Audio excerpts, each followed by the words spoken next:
साथियों नमस्कार। Advocate Narendra Joshi associate YouTube channel और फेसबुक पेज पर आपका फिर एक बार हार्दिक स्वागत है। साथियों, आज हम लोन डिफॉल्ट के सेशन में बात कर रहे हैं क्रेडिट कार्ड डिफॉल्ट की। एक्चुअली जब भी किसी व्यक्ति के मल्टीपल लोन की बात की जाती है तो उस मल्टीपल लोन के डिफॉल्ट में क्रेडिट कार्ड का जिक्र जरूर होता है। अब क्रेडिट कार्ड का डिफॉल्ट और अनसिक्योर्ड लोन जो अदर है उनका डिफॉल्ट दोनों ही अलग अलग चीज है, थोड़ा तरीका अलग है और उनका थोड़ा सा प्रोसेस भी अलग है। इसीलिए आज का जो हमारा पर्टिकुलर वीडियो बन रहा है वह बन रहा है क्रेडिट कार्ड डिफॉल्ट का। यदि आप क्रेडिट कार्ड डिफॉल्ट के शिकार हो चुके हैं, यदि आपके पास 2, 5 या 10 क्रेडिट कार्ड है और उन क्रेडिट कार्ड पे आप स्वैप करके एक से दूसरा, दूसरे से तीसरा और ये मैनेज करते करते आप अपने आप को अर्थशास्त्री मान रहे थे, लेकिन यदि आप इस डिफॉल्ट के चक्रव्यूह में फंस चुके हैं तो ये वीडियो आपके लिए इंपॉर्टेंट है।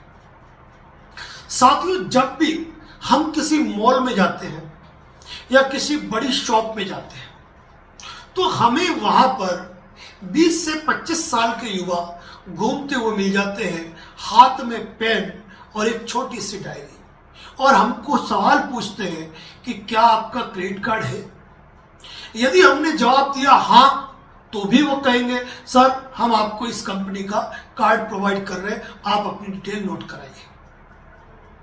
अगर हम ना कहते हैं तो भी वो कहते हैं कि आपको क्रेडिट कार्ड रखना चाहिए, आप अपनी डिटेल नोट कराइए। साथियों, सबसे पहले मैं यहां पर एक महत्वपूर्ण टॉपिक पे आपको एक बात कहना चाहूंगा, वो ये कि आप कभी भी अननेसेसरी क्वेरी आप होने नहीं दें। कारण ये है कि जब कभी आप अपनी सिविल स्कोर रिपोर्ट जो है आप उसको निकाल के पढ़ेंगे और पेज पलटेंगे ना, तो आपको मालूम पड़ेगा कि आपने कितनी क्वेरी की है। यानी कि आप किसी लोन एप्लीकेशन पे गए, आपने इंटरेस्ट दिखाया लोन लेने के लिए, आपने थोड़ा प्रोसेस किया और बाहर निकल गए, आपने लोन तो नहीं लिया लेकिन आपकी क्वेरी आ गई। इसी तरह यदि आप क्रेडिट कार्ड के लिए भी बार बार क्वेरी डालते हो तो वो सारी रिकॉर्ड में आ जाती है और ये भी सिविल स्कोर के माइनस होने का और आपकी क्रेडिट हिस्ट्री खराब होने का एक संकेत है। इसीलिए यदि आपको क्रेडिट कार्ड नहीं चाहिए तो आपको इंटरेस्ट नहीं दिखाना चाहिए, और यदि आप लेना चाहें तो ही इंटरेस्ट दिखाएं। और इसी प्रकार लोन्स भी यदि आपको चाहिए तो ही आप अप्लाई करें। कई बार देखते हैं हम कि हमको जरूरत नहीं होती है फिर भी हम चले जाते हैं अपने मोबाइल एप्लीकेशन के अंदर और वहां लोन के ऑफर देखते रहते हैं और क्लिक करते रहते हैं। ये सारा आपके रिकॉर्ड में शो होगा कि आपने इतनी बैंकों को लोन की क्वेरी की, तो ये भी माना जा सकता है कि इन बैंकों ने आपको लोन दिया ही नहीं। तो ये एक बुरी स्थिति होती है। अब साथियों, बात कर रहे हैं, थोड़ा सा हम लिंक से भटक गए, लेकिन जब भी कोई एक नई चीज हमको याद आ जाती है हम आपके साथ साझा करते हैं। लेकिन आपने 2, 4, 10 मान लो आपने क्रेडिट कार्ड ले लिए, आप एक क्रेडिट कार्ड से दूसरे को, दूसरे से तीसरे को, तीसरे से चौथे को आप मैनेज कर रहे थे। आप क्रेडिट ऐप के जरिए कर रहे थे, आप शॉपिंग कर रहे थे, आपने कैश लिमिट यूज कर ली, या फिर आपने उस क्रेडिट कार्ड पे प्री अप्रूव्ड लोन ले लिया। अब जब भी आप किसी भी तरीके से उसको यूज करो, आपका एक बिल जनरेट होता है। अब बिल जनरेट होता है तो वो आपको ईएमआई का ऑप्शन पूछते हैं। कई लोग ईएमआई का ऑप्शन क्लिक करते हैं और ऑटो ईसीएस मैंडेट यानी कि इलेक्ट्रॉनिक मैंडेट्स आप अप्रूवल देते हैं और आपके खाते से वो निश्चित राशि कटने लग जाती है। कई लोग क्या करते हैं, क्रेडिट कार्ड को यूज करते हैं, उसके लिए कोई ईसीएस मैंडेट परमिशन नहीं देते हैं और बिलिंग टाइम पर या बिलिंग से पहले वो उसको पे कर देते हैं। लेकिन यदि आपने कैश लिमिट यूज कर ली, यदि आपने शॉपिंग कर ली, यदि आपने ये मान के चलिए कि कैश लिमिट यूज कर ली, या फिर आपने स्वैप कर लिया, या मान लीजिए कि आपने क्रेडिट ऐप के जरिए किसी को पैसा ट्रांसफर कर दिया और अब आपका बिल बन गया है, अब वो बिल आपको पे करना है।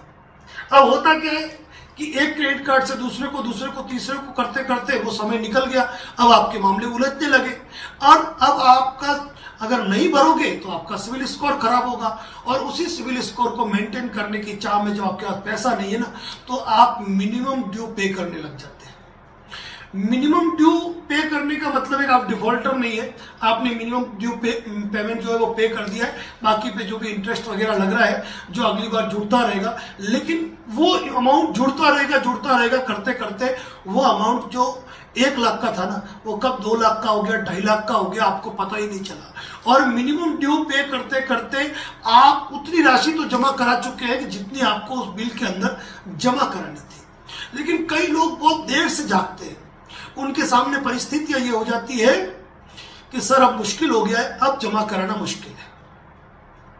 तो यहां पर भी मैं आपको एक बहुत बड़ी महत्वपूर्ण बात बताने वाला हूं कि मान लीजिए आपने किसी बैंक से होम लोन लिया है और उसी बैंक से आपने क्रेडिट कार्ड भी लिया है, अब वहां क्रेडिट कार्ड डिफॉल्ट कर रहे हो और आप सोचोगे कि सेटलमेंट होगा, तो ये बात आप भूल जाइए, क्योंकि उन्होंने आपको 15 लाख का जो होम लोन दिया है, 25 लाख की आपकी प्रॉपर्टी मॉर्गेज है, 2 लाख का आपका क्रेडिट कार्ड है, वहां तो सेटलमेंट का सपने में सोचना भी क्राइम होगा, ये कहूंगा मैं। क्योंकि यहां ये है कि सिविल स्कोर भी आपका खराब हो रहा है और डॉक्यूमेंट आपके प्रॉपर्टी के उनके पास पड़े हुए हैं, सेटलमेंट करने की बात ही नहीं रही।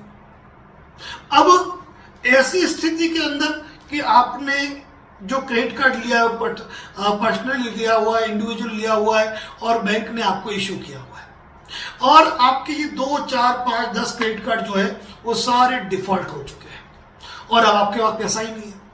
तो यहां पर एक बात बता दूं कि क्रेडिट कार्ड के जो रिकवरी एजेंट होते हैं ना वो बड़े काया किस्म के होते हैं, क्योंकि क्रेडिट कार्ड एक कमाऊ पूत है, यानी कि बैंकों को जो सबसे ज्यादा कमाई या फिर कहो कि मार्जिन मिलता है ना तो क्रेडिट कार्ड पे मिलता है।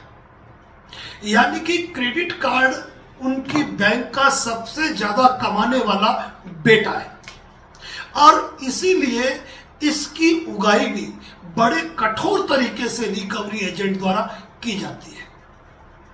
तो यहां पर कई लोग रिकवरी एजेंट के कॉल, उनके होम विजिट, ऑफिस विजिट से इतने हैरेसमेंट हो जाते हैं कि वह दूसरे पर्सनल लोन लेकर भी क्रेडिट कार्ड का भुगतान करते हैं।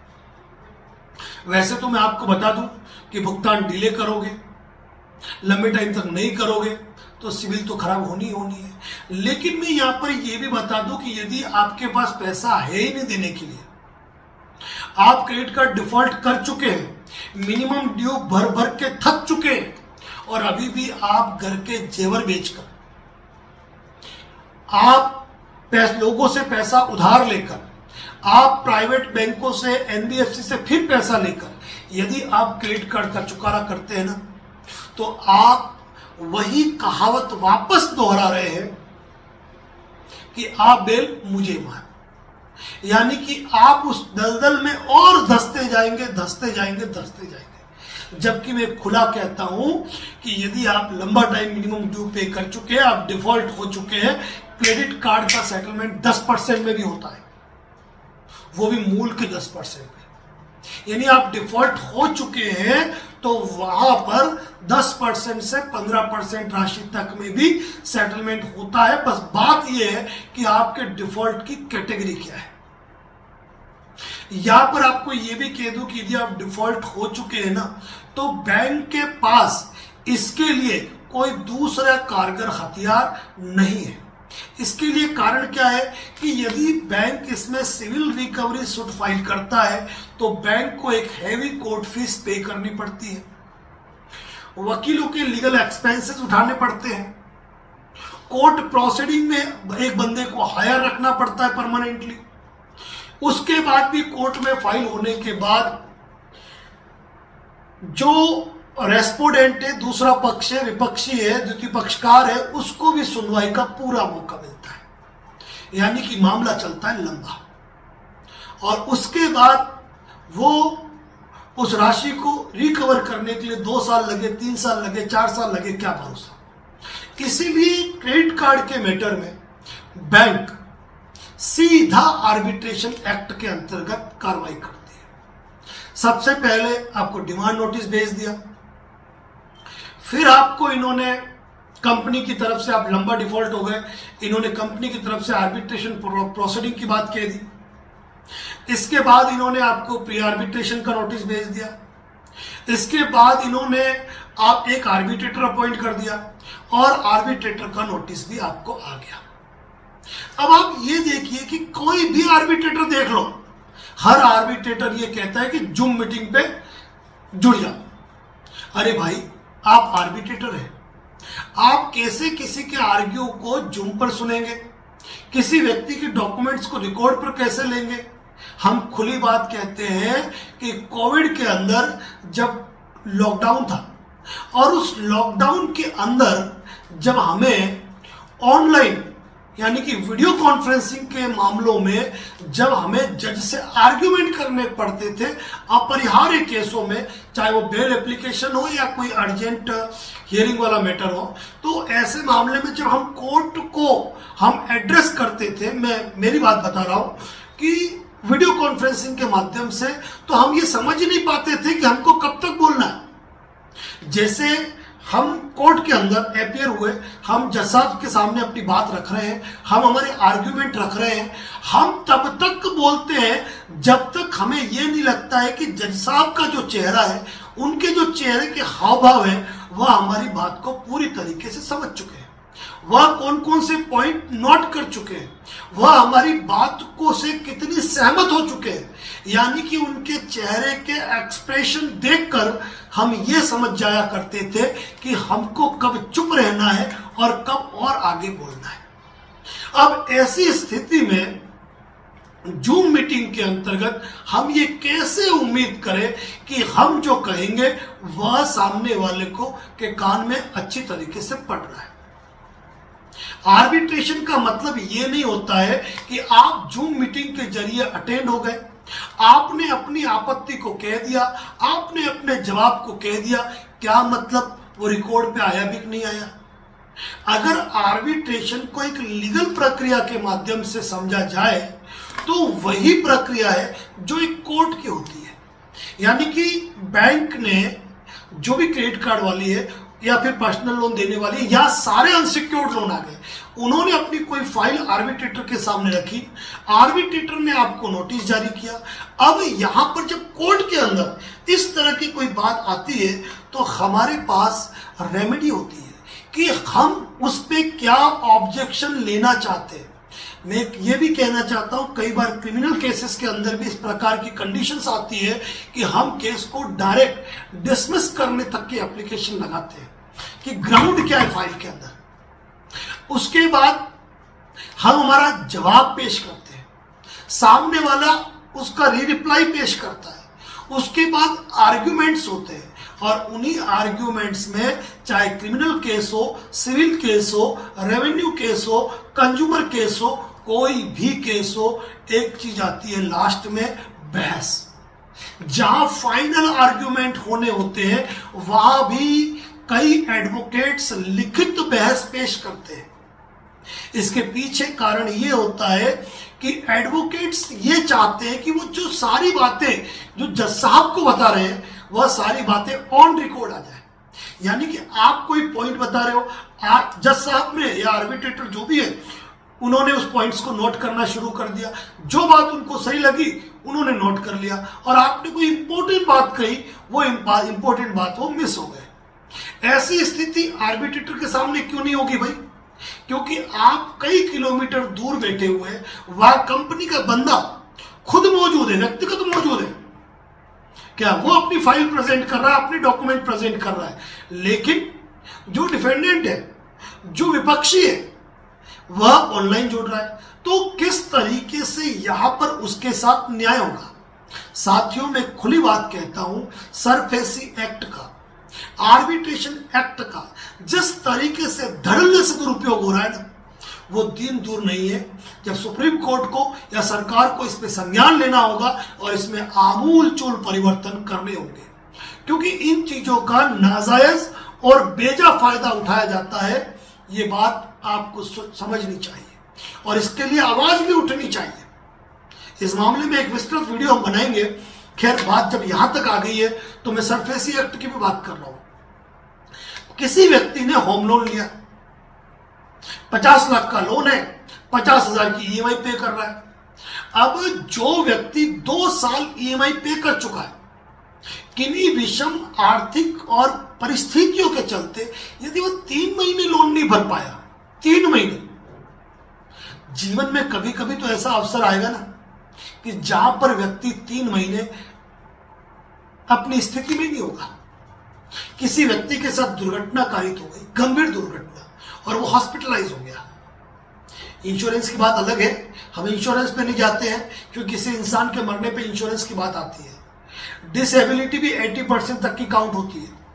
तो जब कोई व्यक्ति गंभीर बीमार हो गया और मान लीजिए वो 6 महीने रिकवर नहीं हो पाया, किसी के घर में जवान बेटे की डेथ हो गई, किसी व्यक्ति ने लोन लिया, उसकी डेथ हो गई और उसने इंश्योरेंस नहीं करवाया, या किसी व्यक्ति के साथ सड़क दुर्घटना हो गई, किसी व्यक्ति का मकान गिर गया, किसी व्यक्ति के कोई ऊपर कोई एफआईआर दर्ज हो गई, भले उसने क्राइम किया, एफआईआर दर्ज हो गई और वो जेल में चला गया और 3 महीने उसको बेल नहीं मिली, या 6 महीने वो बाहर नहीं आया।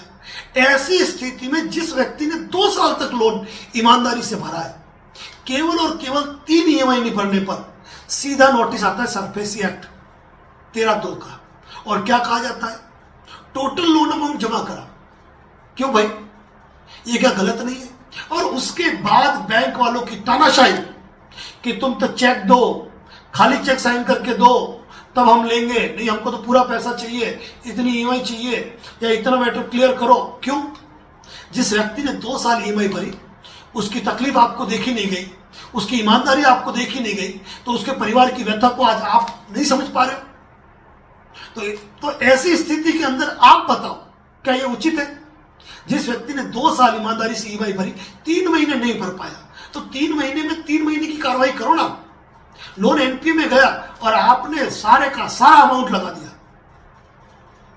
इसके लिए माननीय सुप्रीम कोर्ट को भी सोचना होगा, सरकार को भी सोचना होगा, और इस कानून में एक बड़े बदलाव की आवश्यकता है कि यदि व्यक्ति डिफॉल्ट हुआ है, क्योंकि उसके बाद क्या होता है, उन्होंने 13(2) का नोटिस जारी कर दिया, आदमी के पास अधिकार क्या है? एक ऑब्जेक्शन लेटर देने का। अब उसका भी रिप्लाई देख के ही आगे की कार्रवाई करते हैं। अब डीआरटी जाएंगे तो डीआरटी में 20% का ऑर्डर हो जाता है कि राशि जमा कराओ, तब सुना जाएगा।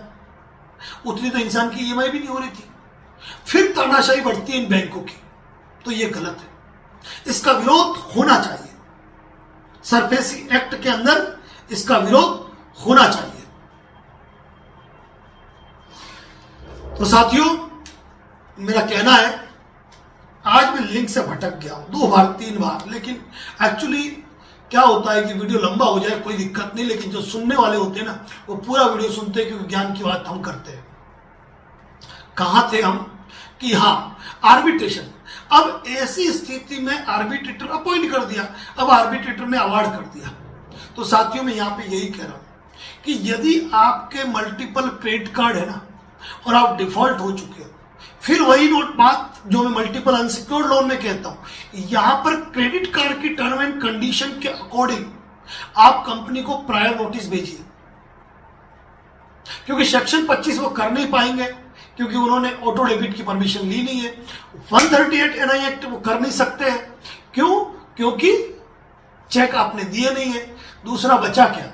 रिकवरी का सूट उनको महंगा पड़ेगा, बचा तो आर्बिट्रेशन, और आर्बिट्रेशन में तो अपना आर्बिट्रेटर बैठाया, मर्जी है वो ऑर्डर कराओ ना, कौन पूछने वाला है। लेकिन भूल जाते हैं कि यदि कोई व्यक्ति आर्बिट्रेशन का टाइम टू टाइम रिप्लाई दे देता है ना, और रिप्लाई की कॉपी संभाल के रखता है, तो सक्षम न्यायालय के अंदर जब इस तरह एग्जीक्यूशन फाइल किया जाता है तो उसको खारिज भी किया जा सकता है।